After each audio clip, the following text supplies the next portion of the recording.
Hello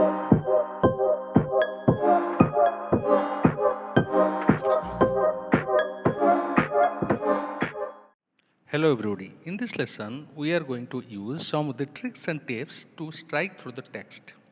This is a checklist that I have created. These are the normal routine work. Suppose I have been doing. This may be in case of your office work also. You have a checklist that you want to do. It can be also regular work or monthly work that you want to do. Okay. But suppose you do not want to do or you don't need to do a particular kind of task and you do not want to delete it. Suppose you want to delete it, simple, you can select and delete, but you do not want to delete it because if you delete, this may be required to get things done at a later stage. You do not want to delete, but what you want to do, you want to strike through the text. So what you can do, you can simple use control plus 5. Control plus 5, you can see you are getting the text striken.